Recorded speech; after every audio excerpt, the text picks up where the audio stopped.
Hello everyone, and thanks for joining me today. Gaming Pilot bringing you another U-boat gameplay video. This is the World War II submarine simulator management. I don't even know. It crosses a lot of genres, I would say, as far as the diversity of the game. But I've said it before.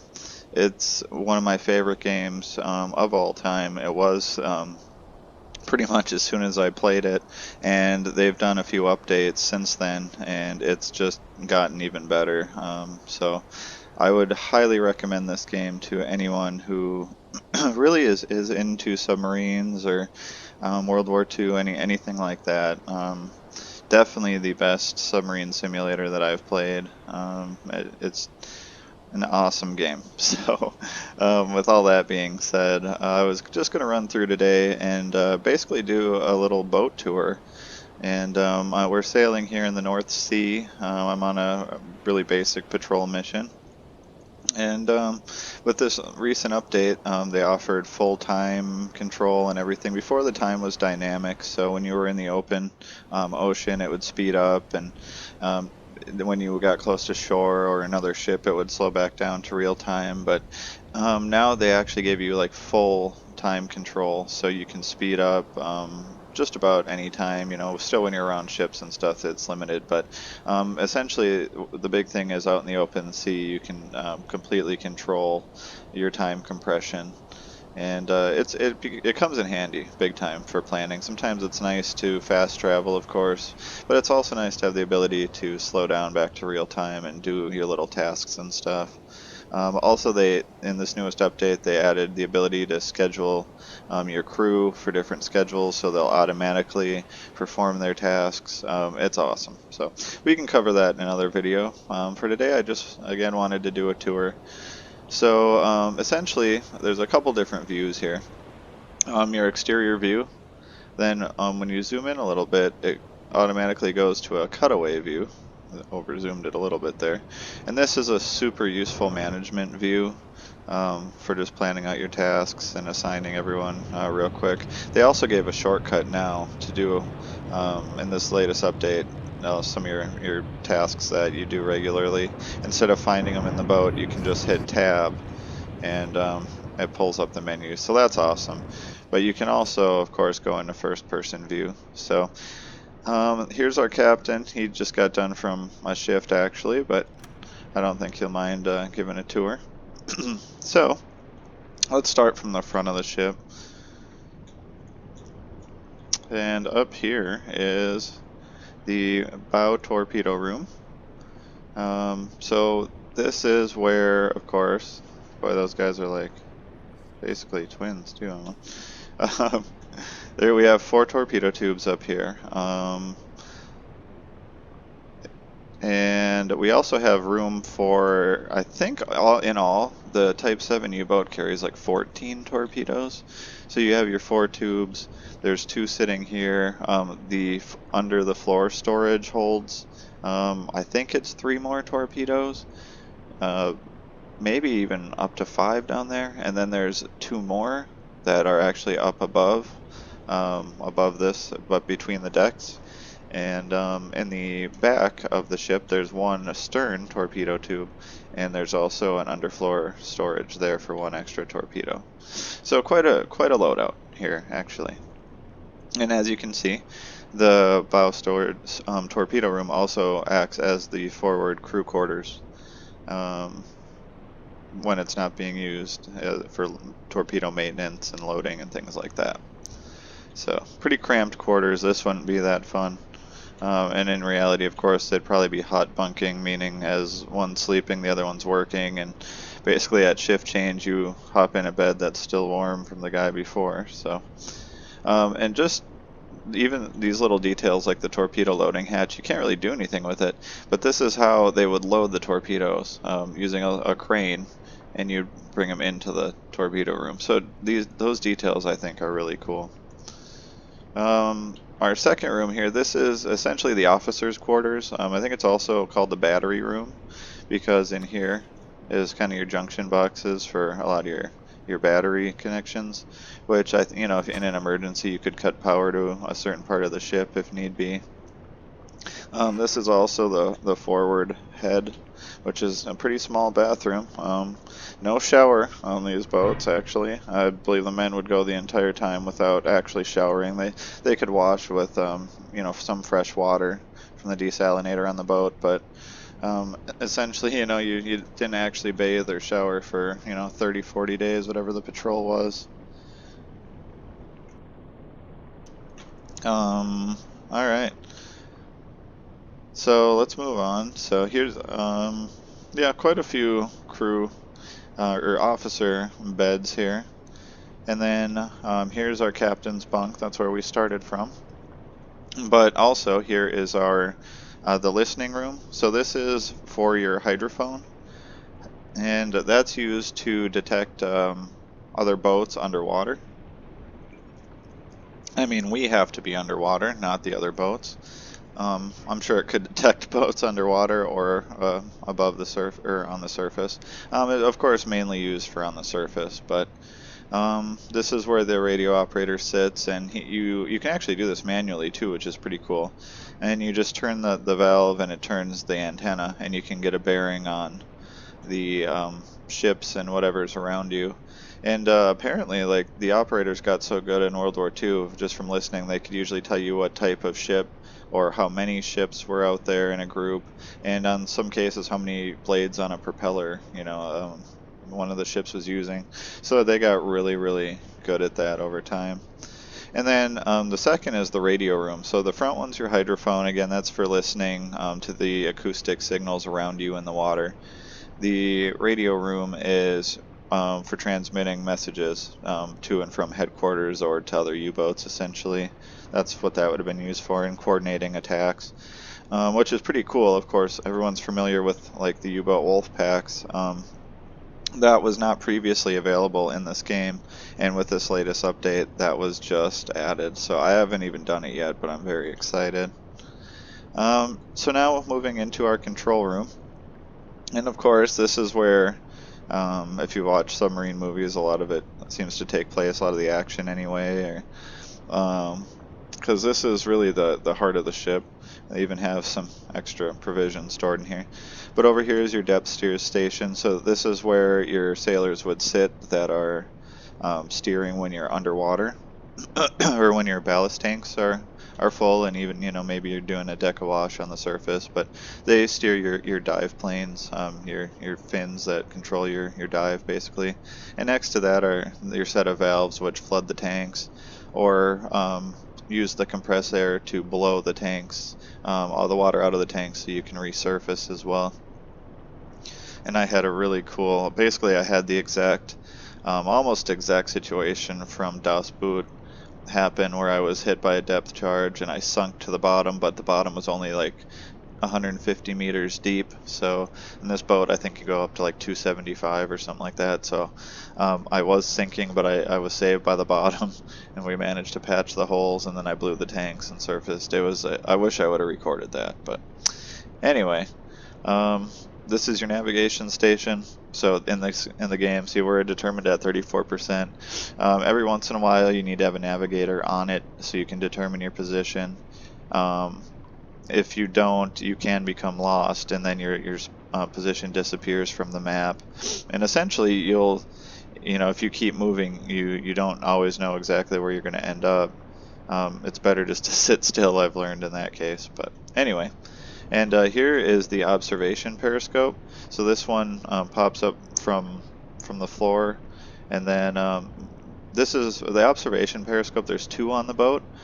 There's an observation and an attack periscope. The observation is for it's a little faster. It's for acquiring like aircraft potentially around the ship, definitely other surface vessels, but the attack periscope, which is up in the conning tower, will go up in a minute, is a little bit, I believe, just more used for the torpedo attacks and calculating that.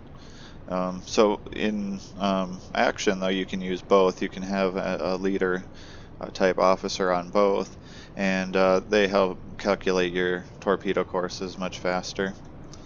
can kind of see that in my last video actually. But anyway, so moving on around the conning tower, or the stairs that go up to the conning tower, we come over here. Here's our echo sounder. So it's kind of cool. It just puts out a ping, and it is under the ship, so it tells you it's just a depth finder, basically. So man, I just keep getting bumped by my soldiers, or my sailors here. And see, we're in pretty shallow water here in the North Sea. It's only 68 meters deep below us. So, and you can do a deep ping that it goes up to 1,000 meters, or a shallow that's just up to 125. So we're in pretty shallow water. We don't have a lot of room to dive in this location, but the last couple things in this room that are important over here, I don't think you can check in first person, but the bilge, that's water that leaks into the ship. You know, they're not everywhere on the ship is super watertight. Sometimes the fittings around the periscope or other places, the water will seep in, and it goes to the lowest point of the ship, which is the floor underneath the control room. So we can use the pump over here to pump the water out, which becomes very crucial if you're damaged and leaking. You have to have the pump running to try to pump out as much as you can to bail that water. But the pump becomes less effective the deeper you are. So, for instance, when I sunk to the bottom at like 150 meters or whatever it was, I think I only had like 58% effectiveness on the pump. So that was not, it wouldn't pump all the water out of the boat, essentially. Luckily, I blew the tanks and I was able to get light enough to float up to the surface, but what an ordeal. Here's our gyro compass. This is useful to help in navigation. If you turn it on, it does, and I leave it on normally, it uses some electricity and generates some noise, but it helps your navigation. It basically gives them a boost to finding your position, because it always tracked north. So navigators pretty much always knew which way north was based off that, and it just helped greatly in navigation back then. And then the last thing really in this room is the light. So there are 3 different modes of light setting that you can put on the ship. This is just the normal white light. There's the blue light, and that's for silent running. This really helps if you're underwater, because it basically signals to your crew to just relax and conserve oxygen. And I think it gives like a 15% decrease in your oxygen usage over time. So it's very helpful if you're stalking enemy ships and you can't surface because it's daytime or whatever. It just slows the usage a bit. And then the red light. And you would think the red light means like attack mode or something, but it actually doesn't. It was used at night, and pilots, of course, use this too currently. Red light doesn't, it's non-glaring light, so it doesn't ruin your night vision. Meaning, like, if you go outside after being in this red light at night, your eyes would still be well adapted to seeing in the dark. It wouldn't take that 20 minutes or whatever for your eyes to adjust. Their comments are great too. But so that's really at night you want to use that. And the cool thing is in the game that is shown by, if you use this red light at night, your exterior views are a little brighter, and looking through your periscope is actually a little brighter with this red light turned on, just to signify that your eyes are more well adjusted. And actually in history too, there was a time or two where they believe the white light was on in a ship, and that reflected through the submarine's periscope, and vessels on the surface were able to spot that because it was like a light shining through the periscope. So just a little thought there, but for now we'll just leave it on the white light. Here, so after we get out of the control room, here we get to the crew quarters. This is just the main bunk room for the crew, not the officers, but this is the sailors' bunk room. And this, combined with the bow torpedo room, is all of their bunks. And they also have the tables in here, which, you know, were used for everything for their daily lives. And you can actually, in the game, use it to play cards with the crew, which just boosts morale if they're stressed after a long patrol or after some combat. Behind there is the galley, and well, here he's grabbing some food right now. Food storage is pretty important in this game. You want to have as much food stocked up. I actually ran out one time for 3 days, and my crew suffered greatly. We were 3 days from port, and I ran out of food when I was first playing the game. So every time you go to port, it's extremely important just to stock up on food. And in the storage room, you store everything pretty much, but a lot of this food is in here. And the cool thing is it'll tell you how long. So for here, what's actually in the galley itself is 5 days worth, but we have 36 days in the storage. So this patrol will not be that long.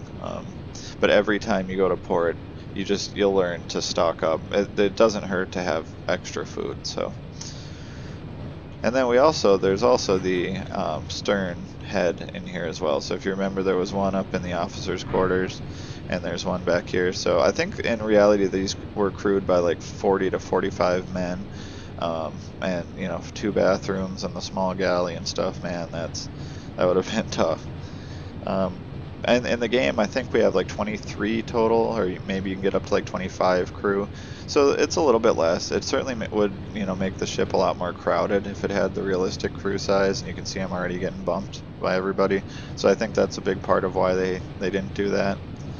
But we'll see how that goes in the future. Also back here, I should mention, this is the evacuation hatch, which in real life, if you look at the behind the conning tower of the U-boat, you can see where you would pop up from this, and it's simply a way to escape from the boat if it was sunk to not too deep in the water. The crew would be able to exit through here and hopefully get up to the surface. Alright, and then we're going into the last 2 rooms. This is the engine room. This is where the diesel engines are. They were the power plant of the ship, and very robust engines. They could power this, I think, to like 30 knots almost on the surface. And of course, you don't use the diesel engines underwater. They're air aspirating, so you couldn't use them underwater. They would literally suffocate the ship in a matter of seconds, I assume. But that's why we have the electric engines for using anything under the surface, any cruising under the surface. But those, of course, are battery powered. So the alternators from here, or generators they might have had in them, powered the batteries and charged the batteries, which we then use for underwater travel, which are back here. These are the electric engines. So, and we have control of that in the game. We can choose diesel or electric. The electric are not nearly as powerful as the diesel engines. I think they were like 700 or 800 horsepower or something like that each, I want to say, and then the diesel were like 1100 or something. I could be wrong on those numbers, but just to show you, I think they were like 75% more power in the diesel engines. So you see that reflected when you're cruising on the surface. If you use the electric engines, they're much slower. But again, since they're using battery, you're not burning your fuel. So if you use that wisely, you can extend your range a bit too. And then a couple other things that are back here. Now again, I should mention my ship is not upgraded. This is pretty early in the game actually. So as you play more, you get a few extra things added onto the ship. But here is where an engineer can salvage some of the replacement parts, which you acquire scrap parts, or I think you can buy them too at port, and then they can make them into usable parts. And the parts are used like if your ship gets damaged, which does happen as you progress through the game. They can patch up the ship with those parts, so you need to have some on hand. And then this is our air compressor. So the ballast tanks fill with water, but to get the water back out, we need compressed air. So we'll be able to surface the ship. So of course we dive the ship by taking in water into the fore and the aft tank, and that makes us neutrally buoyant, and basically it just adds enough weight on the ship that then we can sink ourselves. And to get that water back out when we're underwater, you use compressed air, which would be from these large air tanks here. So this is a diesel air compressor, so when you're on the surface you would use this to, well, I think either way you'd need to do this on the surface, though. I actually don't know if I've ever used the electric compressor. But of course, since this breathes air, you would have to do it. But yeah, I think you need them both on the surface anyway. I don't know how that would work otherwise. But I've never really used the electric one, so.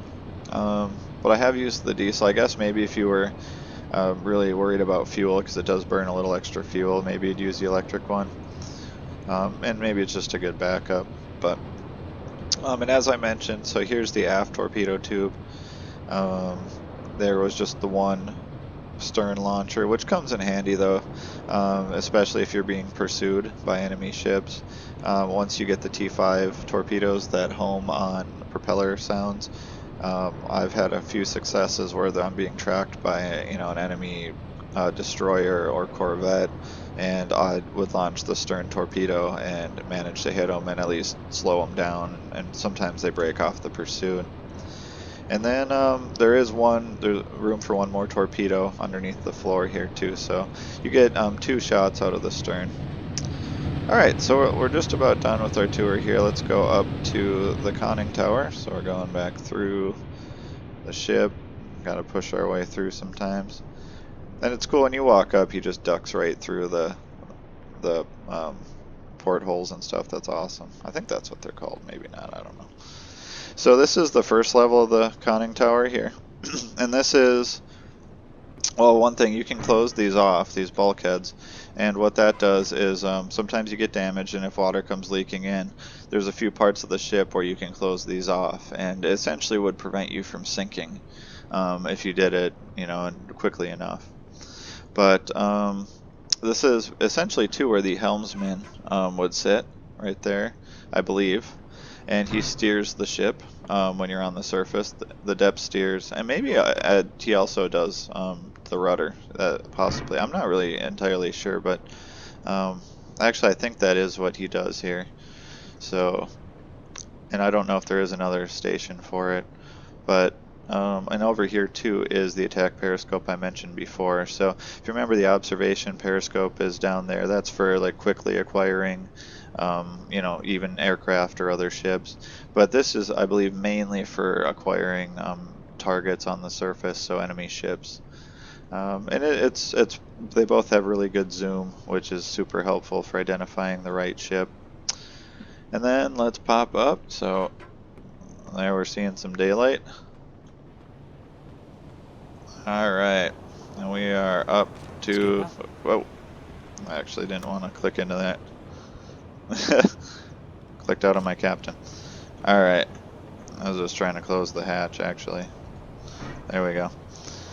So we are up on the top deck, and I always thought this was just super cool, especially with the dynamic weather and stuff. I mean, you see storms, rain, a lot of good weather, fog too though, and they all affect the combat quite a bit.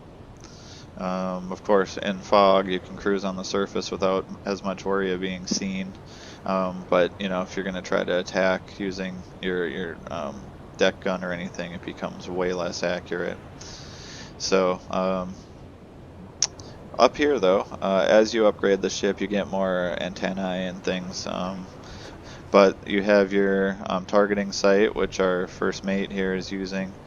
And anytime you're on the surface, you ideally want to have somebody looking out. The crew will do it too, just your regular sailor AI guys will come up with their binoculars, but it's much more effective if you can have an officer up on the top using your targeting sight as well. And it's kind of cool, you can come up here and you just hit B and you can use your binoculars and join in on it as well. So I've spent a lot of time doing, surprisingly. So up here we do have our flak gun. This is anti-aircraft.